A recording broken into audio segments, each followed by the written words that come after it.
இன்றைக்கி நான் ஈசிஆர் ரோட்டில் இருக்க திருவிடந்தை அப்படின்னு சொல்லக்கூடிய நித்திய கல்யாண பெருமாள் கோயில் தாங்க போயிருந்தேன்.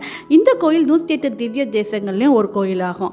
இங்கே இந்த பெருமாளுக்கு நித்தியம் கல்யாணம் நடக்குமோ, அதனால தான் அவருக்கு நித்திய கல்யாண பெருமாள் அப்படின்னு பேருங்க. இந்த ஆதிவராக பெருமான் பார்த்தீங்கன்னா லட்சுமி தேவியை மடியில் உட்கார வச்சுருப்பாரு. கீழே பார்த்தீங்கன்னா 2 பேர் இருப்பாங்க. அவங்க யாருன்னு நான் கோயிலில் கேட்டேங்க. ஆதிசேஷனும் அவர் மனைவியுமா. அதனாலவோ என்னமோ தெரியலங்க, எந்த தோஷம் இருந்தாலுமே கல்யாணம் ஆகாத பிள்ளைங்க இந்த கோயில் வேண்டிக்கிட்டாங்கன்னா மாலை வாங்கி பெருமாளை சாத்திட்டு அவங்க மாலையை போட்டுட்டு 9 சுற்றி வராங்க கோயிலுக்கு. கல்யாணம் சீக்கிரம் நடந்துடும். அதுக்கப்புறம் கல்யாணம் ஆன பிறகு 2 பேருமா போய் கணவன் மனைவியாகவும் போய் மாலை வாங்கி பெருமாளை சாத்திட்டு அவங்க போட்டுக்கிட்டு கோயிலில் ஒரு தடவை சுற்றி பெருமாளுக்கு நன்றி தெரிவிக்கிறாங்க. அதனால் இங்கே கண்டிப்பாக கல்யாணம் நடக்கும். கல்யாணம் ஆகணும்னு நினைக்கிறவங்க இங்கே கண்டிப்பாக வேண்டிக்கங்க. அது மட்டும் இல்லாமல் இங்கே அரங்கநாதர் அரங்கநாயகி அப்படின்ற பெருமாளும் இருக்கிறாங்க. சின்ன கோயிலாக இருந்தாலுமே பார்க்குறதுக்கு ரொம்ப திருப்தியாக இருக்குங்க. இன்றைக்கி சனிக்கிழமை பெருமாளுடைய தரிசனம் கிடைச்சது என்னோட பாக்கியம்னே சொல்லுவேன்.